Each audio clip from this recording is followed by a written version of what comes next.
Assalamualaikum warahmatullahi wabarakatuh.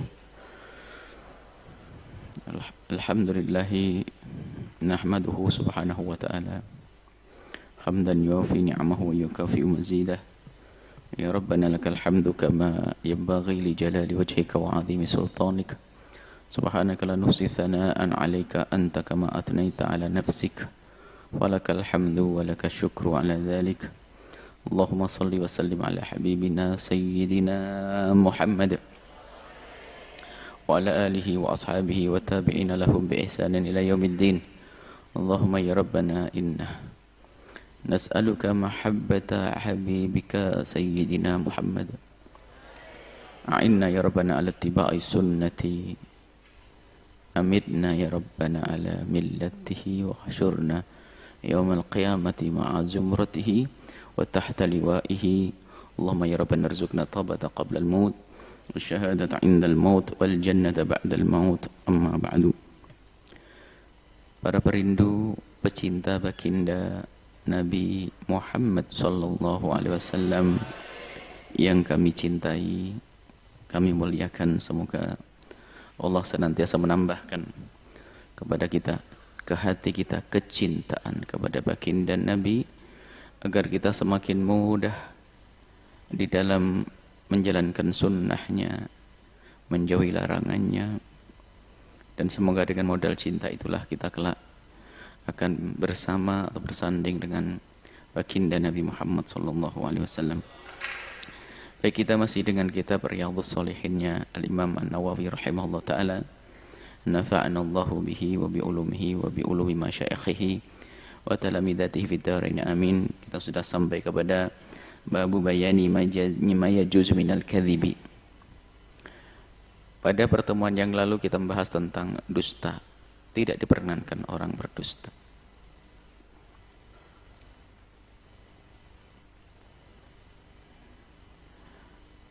Kemudian ada, setelah ini babnya apa? Ada saat-saat orang boleh berdusta, berbohong.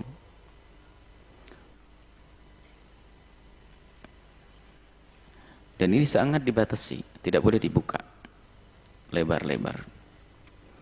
Sangat berbahaya, karena dusta membahayakan nanti. Ada beberapa dusta yang, beberapa bohong yang diperkenankan untuk sebuah tujuan yang lebih besar, untuk maslahah dan menghindar madarat. Kata Imam Nawawi, "I'lam annal kadhiba," ketahuilah wahai pembaca, wahai kaum muslimin, pendengar, annal kadhiba, yang namanya bohong itu, wa in kana asluhu muharraman, pada dasarnya adalah haram. Fa yajuzu bi ba'dil ahwali, tapi ada saat-saat tertentu boleh. Bisyurutin, tentunya dengan syarat-syarat. Awdahtuha, yang telah aku rinci, aku jelaskan fi kitabil adhkar. Imam Nawawi punya kitab adhkar, kitab sangat penting. Di dalamnya adalah amalan-amalan sehari-hari kita, mulai dari kita lahir sampai setelah mati, lahir sampai mati, dan amalan bagi orang setelah mati. Bagi kita hidup, untuk orang yang setelah mati ada adhkar. Kitab luar biasa, sampai dikatakan oleh para ulama, di rumah harus ada kitab adhkar. Kalau tidak punya kitab adhkar, bi'iddar wastaril adhkar, jual rumahnya untuk beli adhkar, karena pentingnya kitab adhkar. Fayajuz, ini mukhtasaru dzalika, ringkasnya begini, annal kalama wasilatun ilal maqasidi, ada maksud yang dituju. Ucapan inilah yang menghantarkan kita kepada maksud. Ingin mengungkapkan rasa mahabbah kepada Rasul, maka ada lisan menyanjung. Kita ingin makan, nggak cukup hanya di hati saja.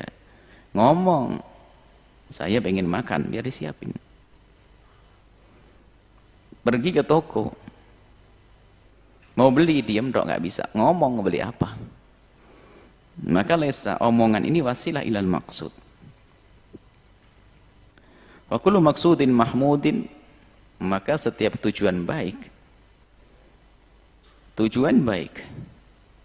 yumkinu tahsiluhu bighairil kadhibi, kemudian tujuan baik itu bisa diraih tanpa dusta, maka yahrumul kadhibu fihi, maka dusta haram saat itu. Ini rambu-rambu kecil tapi mantap. Artinya apa? Tujuanmu baik, tapi selagi kebaikan itu bisa diraih tanpa bohong, maka haram bohong.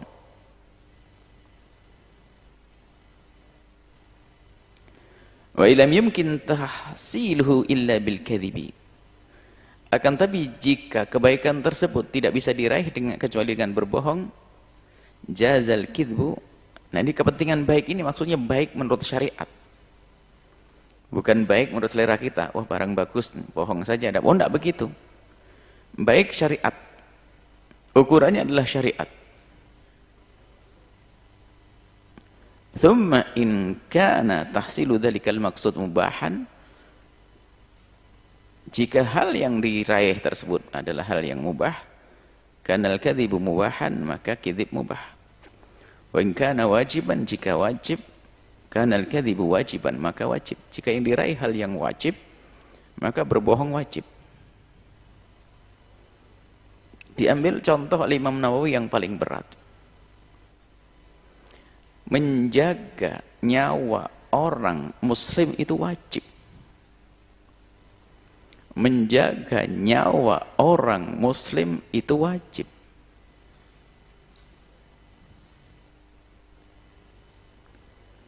Ada orang bersembunyi di rumah kita,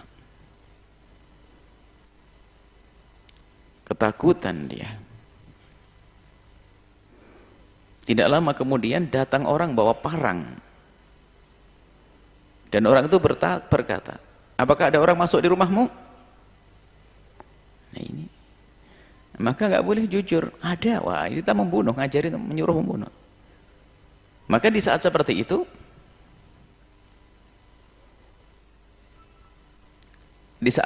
itu, boleh berbohong. Bahkan menjadi wajib agar terjaga nyawa orang beriman dari kejahatan orang tersebut.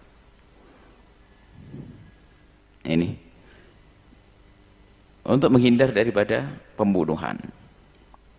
Contohnya, fa idza khatafa muslimun min dhalimin yuridu qatlahu, sembunyi seorang muslim lari dari seorang zalim yang ingin membunuhnya, wa akhdha malihi, atau ingin mengambil hartanya, wa akhfa malahu, kemudian hartanya disembunyikan, wa su'ila insanun anhu, kemudian ada orang yang ditanya tentang itu dan dia tahu, wajibul kadhibu bi ikhfahi, maka dia wajib berdosa untuk menyembunyikan harta orang tersebut atau menyembunyikan orang tersebut agar tidak dijarah hartanya dan tidak dibunuh orangnya. Wa kadza la indahu wadi'atun, begitu juga kalau ada barang titipan. Wa arada dhalimun akhdahu, kemudian ada orang zalim yang ingin mengambilnya. Titipannya orang. Misalnya Ahmad titip kepada kita barang. Kemudian Ahmad menitipkan ke kita itu memang karena tahu nanti banyak yang akan menjarah rumahnya. Rupanya ada mencium bahwasanya Ahmad menitipkan ke kita. Datang ke kita orang zalim itu, nggak boleh kita terus terang. Kita berbohong karena apa? Agar menjaga harta ini. Wajib al-kadhibu bi ikhfa'i, maka wajib berbohong untuk menyembunyikannya. Cuman kalimat bohong ini apakah harus dengan seperti apa cara berbohongnya? Ya. Bohong yang cantik. Maka al-ahwat, maka yang lebih berhati-hati adalah kata Imam An-Nawawi, fi hadza kulluhu aywarri tauriyah. Tauriyah itu adalah orang menangkap beda sehingga akan selamat. Contohnya, ada orang makin marah mau membawa parang, ada orang sembunyi di rumah kita.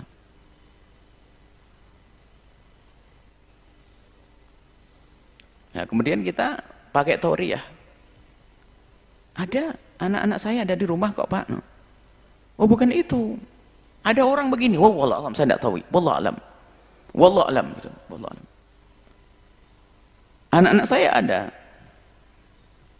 Tapi yang lain wallah alam. Jadi tauriyah itu adalah ngomongnya kayak Nabi Ibrahim. Nabi Ibrahim waktu, kamu yang membunuh ya? Oh bukan, Kabir yang paling gede, kalau mereka Namrud paham patung yang paling gede membunuh, maksudnya ya saya yang paling gede, lebih gede dari patung.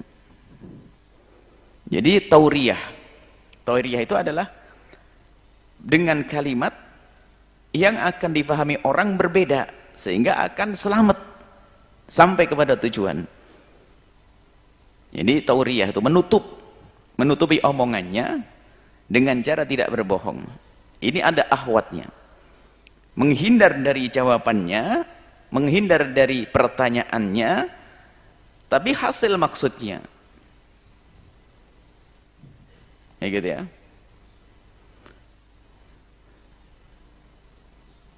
Ada titip sama kamu ya, dia titip uang sama kamu, enggak ada dianya, enggak ada saja, enggak ada apa, enggak ada orangnya di sini. Akan tapi seandainya pun dia berbohong karena menjaga nyawa, menjaga harta yang mau dijarah sama orang jahat, maka hukumnya tidak haram seperti itu. Maka di sini nanti ada beberapa contoh. Jangan keluar daripada contoh-contoh ini karena kalau diperlebar bahaya sekali. Maka Imam Nawawi membuat rambu-rambu ini. Wa makna tauriyah, arti tauriyah kata Imam Nawawi adalah ayaqsida bi'ibaratihi, dia bermaksud dengan kalimat yang diucapkannya, ibarat yang diungkapkannya, maqsudan sahihan, sebuah maksud yang benar. Laisa huwa kadziban binisbati ilaihi, bagi dia tidak bohong karena ngomongannya bagi dia yang ngomong enggak berbohong. Misalnya ada orang di rumah, ada anak-anak saya, nah namanya si ini ada di sini, nggak ada di sini, di sini kan di sana, nggak ada di sini, sudah nggak ada di sini. Nah ini tauriyah itu dianya nggak bohong karena maksudnya sini tuh sini, depan saya sini, bukan di belakang saya, rumah saya bukan di sini, nggak ada orang di sini, ada saya. Nah gitu, itu namanya tauriyah. Dianya tidak bohong karena dia tahu maksud omongannya, tapi orang nangkap beda.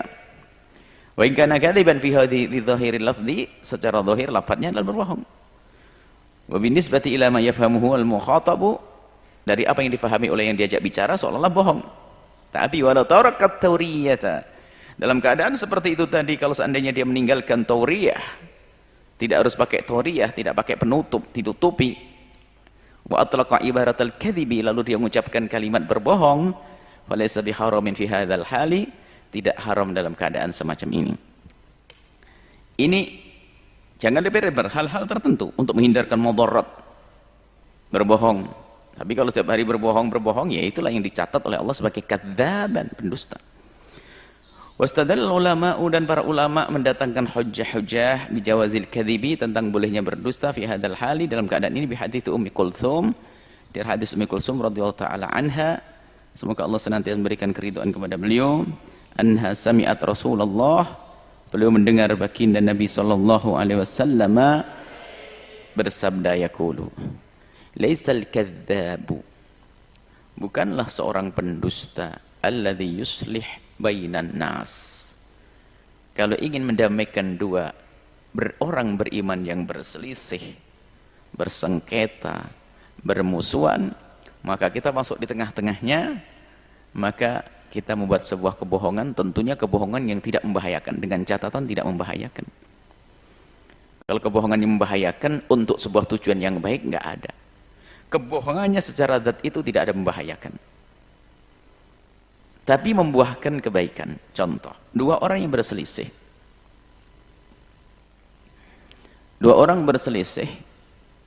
kita tahu, kemudian kita A sama B, kita datang kepada A lalu kita berkata, A, perasaan saya tidak pernah lihat B ya. Apa? A, kita lagi ngomong dengan A, itulah dengan B lagi bermusuhan. Kita berbicara dengan si A, aku kemarin baru ke rumahnya B, rupanya ente sangat sibuk ya. Kenapa? Katanya nyari pengen ketemu ente kok susah banget ya. Katanya si A sibuk banget, saya pengen ketemu, kangen saya. Padahal nggak pernah ada omongan dari si B seperti itu. Maka omongan ini bermanfaat, si A-nya akan tersentuh hatinya, oh dia nyari saya. Dan bohongnya ini tidak membahayakan. Karena apa? Nggak ada yang dirugikan di sini. Nah, tapi kalau bohongnya merugikan nggak boleh. Ah, perasaan kemarin si B itu mau belikan mobil buat ente. Lalu, oh iya benar, baik dicari. Siapa bilang? Lah kan gitu. Jadi bohongnya harus bohong yang tidak merugikan. Catatan itu tuh tidak ada ya, bohongnya tidak merugikan untuk sebuah tujuan mendamaikan dua berselisih. Maka harus ada rambunya, tidak sebebas-bebasnya. Di saat kita berbohong mendamaikan dua yang bersengketa, tentunya dengan main yang cantik, yang indah, bahkan tidak terasa kalau kita ingin mendamaikan mereka. Maka itu tidak wayanmi khairan, fayanmi itu menyampaikan kebaikan orang tersebut, orang yang berselisih, kita sampaikan kebaikannya. Kalau menyampaikan kebaikan bukan berbohong, menambah.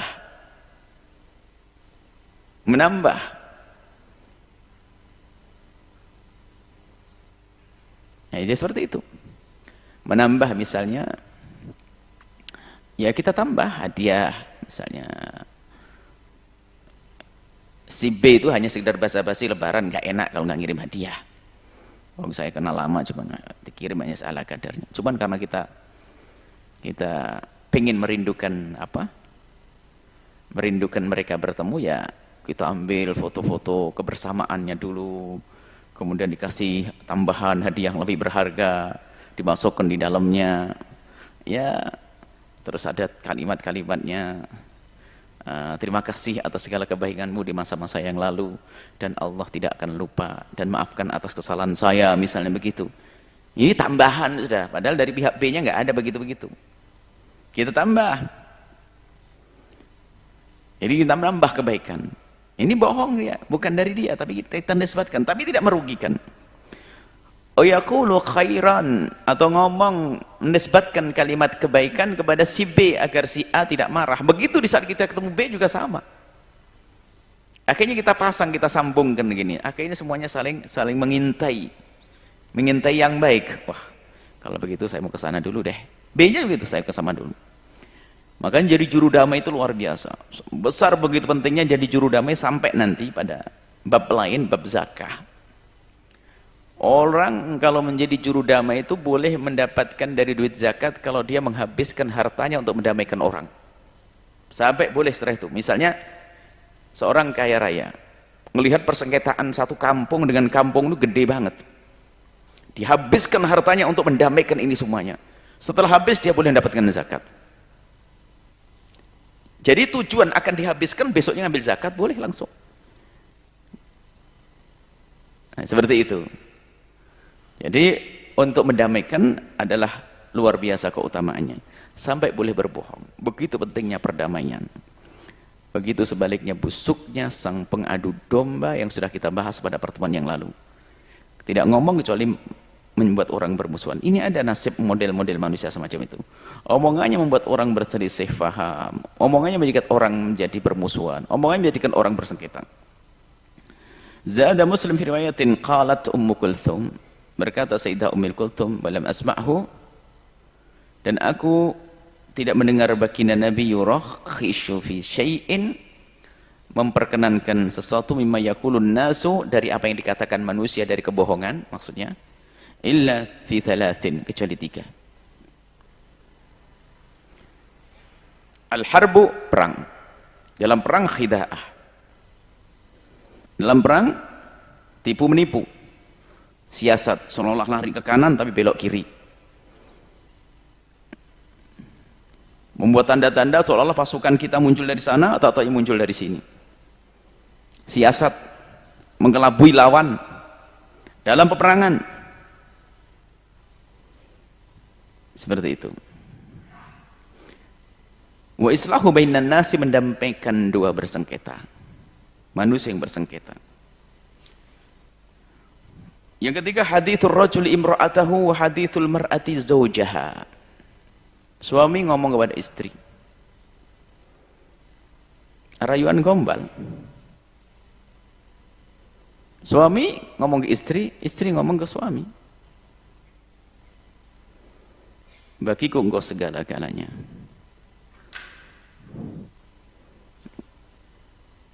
Suami, kamu kalau laki-laki terbaik untukku, terganteng untukku, padahal banyak sama tetangganya juga nggak nyambung. Nanti menyanjung, berikan sanjungan. Artinya apa? Itu ada makna. Karena kegantengan itu bagi dia itu adalah bukan secara fisik, ada tambahan mahabbah, ada cinta. Nggak bohong sebetulnya. Merayu, mengungkapkan kalimat-kalimat.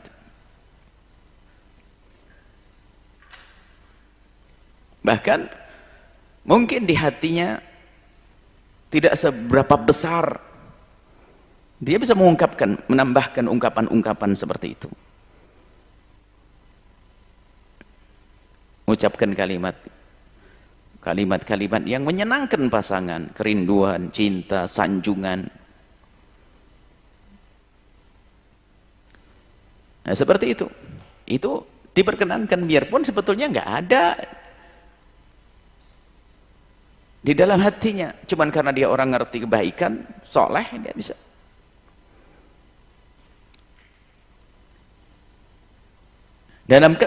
Kalau rumus bercinta itu nggak terlalu penting kita dengan cintanya orang.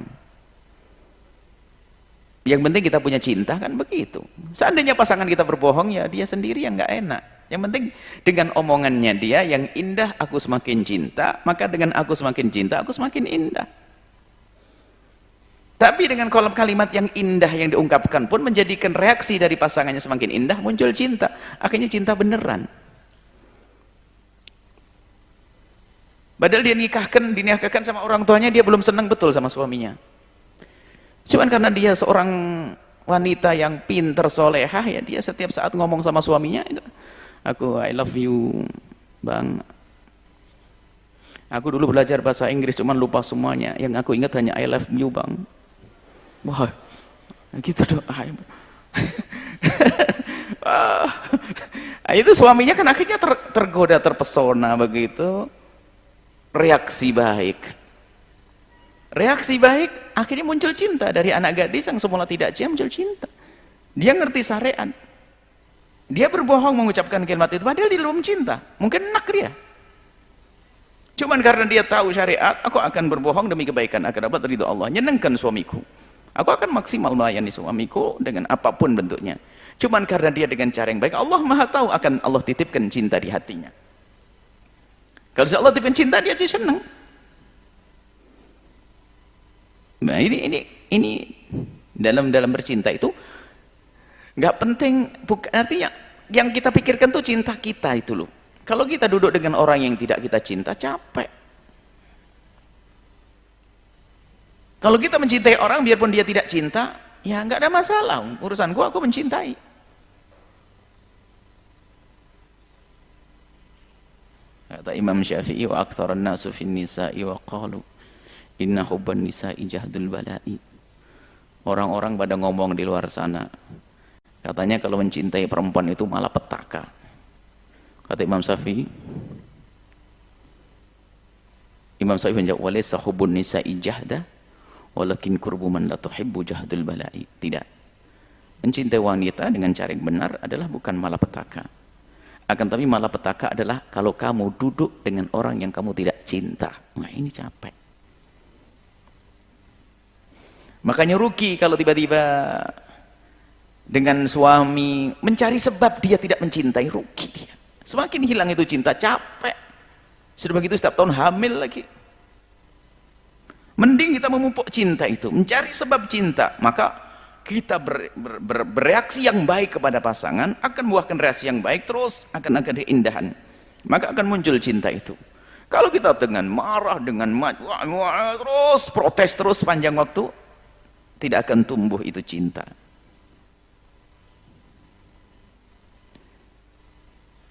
Cinta bisa tumbuh di cinta bisa tumbuh di hati yang semula sangat membenci. Ini, cuman ya itu tadi, amalkan yang diperkenankan Nabi. Jangan kamu biasa mengucapkan kalimat itu. Biarpun kamu tidak cinta kepada pasanganmu, maka ucapkan kalimat yang baik, maka itu akan buahkan reaksi baik. Biarpun itu bohong. bohong. Bohong, tidak ada dia mencinta, tapi dia ngomong yang baik. Ini kita katakan apa? Wa hadithur rajuli imra'atahu. Wa hadithul mar'ati zawjaha. Jangan biasa mengucapkan kalimat yang menjadikan pasanganmu itu menjadi tidak senang. Karena ketidaksenangan suamimu itu atau pasanganmu itu akan membuahkan reaksi yang tidak baik, akan menambahkan dirimu tidak senang, maka hasilnya engkau pun semakin capek hidup dengannya. Ini pendidikan dari Nabi. Sallallahu alaihi wasallam Muhammad. Nah ini.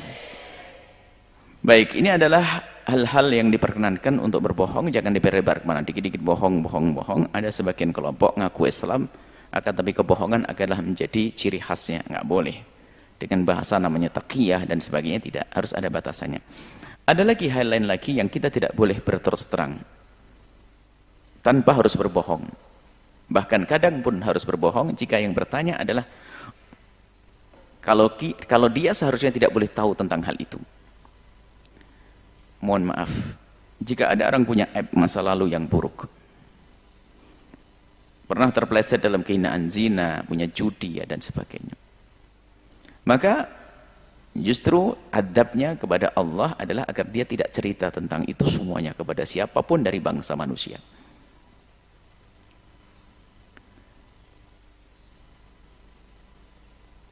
Kemudian jika ada orang bertanya, dia bertanya bahasanya kamu pernah berzina ya, yang kurang ajar dia telah menuduh dan dia telah melakukan kesalahan, maka tidak perlu dijawab manusia itu. Nah, karena dia pertanyaannya salah, maka kalau kita berbohong pun bukan sebuah yang salah, karena pertanyaannya nggak boleh. Pengen tahu aibnya orang, mungkin sudah diampuni oleh Allah, pertanyaan yang salah. Naudzubillah, dan ini terjadi kepada seorang suami kepada istri yang sudah hidup berbulan-bulan bahkan bertahun-tahun, ngomong kamu dulu pernah zina ya. Lah bodoh juga istri yang nggak pernah ngaji. Makanya ngaji itu penting, belajar itu penting. Rupanya istri yang ngaku memang iya madul, tapi mohon maaf abang, saya kan tapi sudah tobat, tapi sudah terlanjur ngomong, akan menggores di hati sang suami, bahkan menjadikan goresan itu hilang itu cinta, karena kebodohan, karena dosa kepada Allah hendaknya ditutup. Bahkan kalau ada orang bertanya, yang salah yang bertanya, memang urusanmu apa? Memang ente bakal ngampuni dosaku? Oh enggak ada urusan kok. Kecuali hukukun nas, kamu mencuri atau bagaimana? Ditanya, kita mengatakan tidak, ini urusan kita dengan Allah, dosa kepada Allah. Maka yang bodoh lagi adalah sudah punya dosa kepada Allah, kenapa diceritakan kepada bangsa manusia? Calon suami, calon mertua, calon, alasannya apa? Nanti kalau saya tidak terus terang, daripada tahu nanti. Nggak ada yang tahu kalau kita menutup. Ini urusan pribadi kok.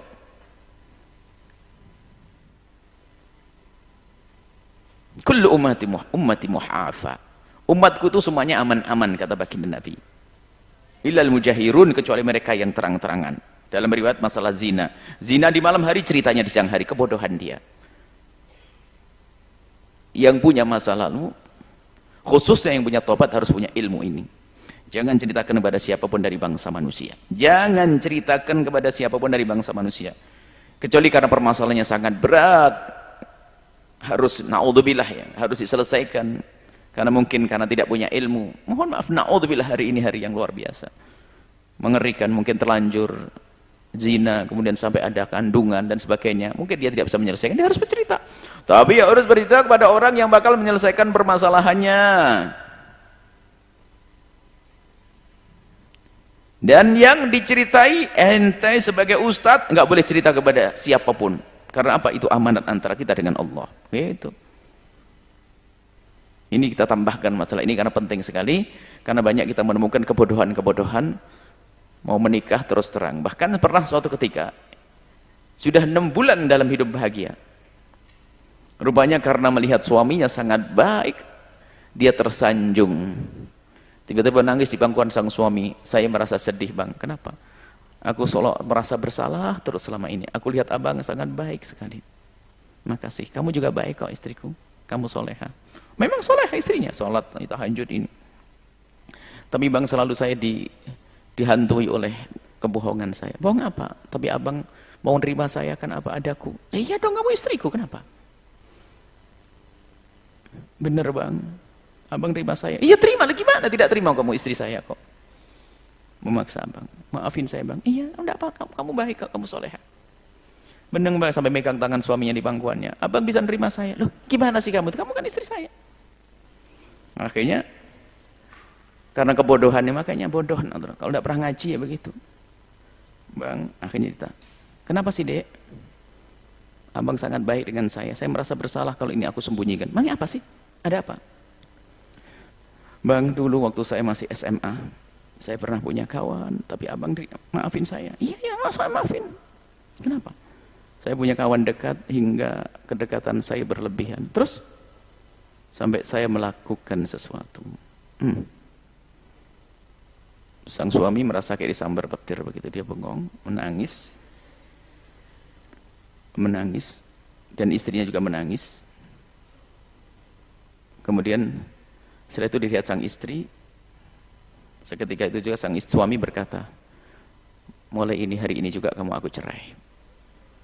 Dan pantas dicerai karena dia menyebutkan kehinaannya, karena dia perempuan bodoh, karena tidak semestinya bercerita tentang aib masa lalu. Zina adalah hina, hati-hati. Makanya takutlah zina. Takutlah zina, khususnya para wanita-wanita. Pria punya tanggung jawab di hadapan Allah, wanita juga, semuanya. Belum lagi itu, kalau secara medis kekotoran, dan seterusnya. Nah, karena ini dosa kepada Allah harus ditutup. Sebab bahayanya zina ini kalau dibongkar menjadikan zina biasa, orang mudah berzina. Sehingga sampai dalam hukumannya, dalam riwayat taghribu amin, diasingkan 1 tahun biar orang lupa dengan masa lalunya dia. Kalau sudah di kampung kita ada pezina, dia masyhur dengan zinanya, dia sudah tidak melakukan berzina. Apalagi kalau sudah berpandang picik, dia akan ngomong suamimu besok aku agak zina. Dia akan menantang. Tapi kalau sudah ditutup dia, orang pura-pura tidak tahu. Kita tahu dia pezina, tapi kita seolah nggak tahu. Dia akan terbangun jiwanya. Semangat untuk tobat ada. Maka takutlah zina, jangan main-main masalah ini. Kemudian siapapun yang pernah kepleset dalam kehinaan ini, tolong tutup urusanmu dengan Allah saja. Menangislah dengan Allah, bahkan di saat ada orang ngadep kepada Nabi, ya Rasulullah, laqad halaktu tahhirni, sucikan aku ya Rasulullah. Nabi bertanya, kenapa? Aku melakukan zina. Nabi nggak langsung terima. La'allaka lamasta, mungkin kamu hanya menyentuh saja. Tidak ya Rasulullah, aku melakukannya. La'allaka qabbalta, mungkin hanya cium saja. Tidak ya Rasulullah, aku melakukan. La'allaka fakhadda, mungkin tidak sampai masuk. Tidak ya Rasulullah, aku melakukannya. Nah ini Nabi pun di saat ada orang lapor mengajak untuk menutup. Makanya kepada para pemirsa, pendengar dimanapun, kalau bertanya jangan, kalau masa lalu, pribadi, jangan berkata, Buya saya punya pengalaman begini, atau suami saya berzina, istri saya berzina. Suara anda didengar, jangan. Makanya pakai ada orang begitu. Ini namanya tauriah, nggak ngomong terang-terangan. Ini ilmu yang jarang disampaikan. Makanya kenapa Buya sering menyampaikan, jarang disampaikan sehingga banyak orang. Masa satu kampung ketahuan semua kalau dia zina? Satu kampung zina tahu semuanya. Bahkan ini anak zina, masih ingat nggak? Mungkin di sebuah kampung ini anak zina tahu semuanya satu kampung. Innalillah. Nah ini karena tidak ada pendidikan. Baik.